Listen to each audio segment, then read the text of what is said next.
Hi friends, জানো তো আমি গাজর খাচ্ছি। এটা গাজর না, আমার বাবা ময়ের নিচ থেকে কেক কিনে দিয়েছে, পেস্ট্রি। খেয়ে নিয়ে একটু হাঁটতে শুরু করে দিলাম। দেখো কত সুন্দর, লেফট রাইট করতে করতে একটু হেঁটে নিলাম, দিয়ে একটু মায়ের সঙ্গে ঘুরে নিচ্ছি। দেখো অনেক দূর ঘুরতে ঘুরতে এক জায়গায় আমি দাঁড়িয়ে দেখলাম কতগুলো বেলুন, কিন্তু ওইগুলো তো আর নেমে যাবে না, কারণ ওইগুলো বাচ্চাদের পুতুল। আর আমি এখানে উঠে গেলাম চন্দননগর ভাষা মিনার। এখানে উঠে গিয়ে আমি একটু একটা ভয়ানক আওয়াজ শুনতে পেলাম, কিন্তু তাও আমার সাহস করে আর একটু উঠতে গেলাম। আর একটু উঠতে যাচ্ছিলাম, কিন্তু আর উঠতে পারলাম না। আমি একটা পোস্ট দিতে গিয়ে পালিয়ে এলাম, কারণ এখানে একটা ভয়ানক সাউন্ড শুনতে পেলাম। আমি ভাবলাম এখানে রাক্ষস আছে, তাই পালিয়ে এলাম।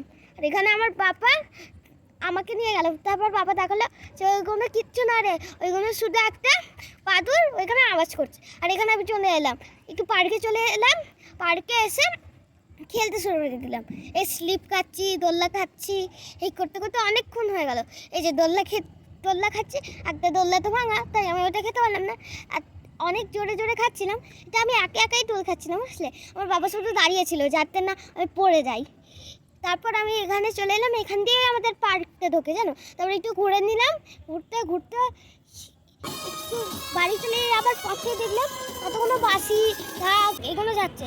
তারপর আমি একটু পোস্ট দিয়ে দিলাম, ওমা এগুলো কি জানো, কোনো রাজনৈতিক পুজো যাচ্ছে না আমাদের এখানে, ওইগুলোরই প্রসেশন বেরিয়েছে। এখানে তারপর একটা দল যাচ্ছে, তাতেই তা করছে। তারপর কি সুন্দর দলের ছবিগুলো, এখানে একটা দলতে এমনি করে নাচছিল।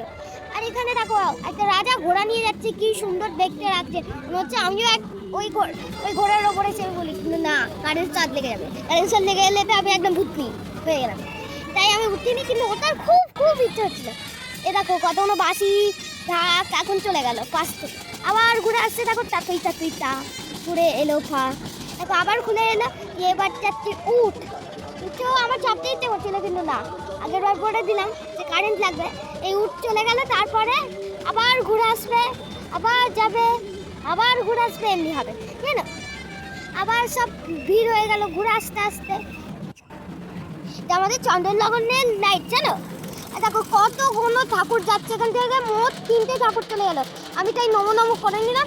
এবার একটু ঠাকুরের আওয়াজ শুনে নি, ঠাই এবার আওয়াজ হচ্ছিল। আর দেখো কত সুন্দর ঠাকুরটা বানিয়েছিল। দেখো আমার মুখটা একদম ফর্সা আলোতে চকমক করছে। তো আজকের মতন বাই বাই।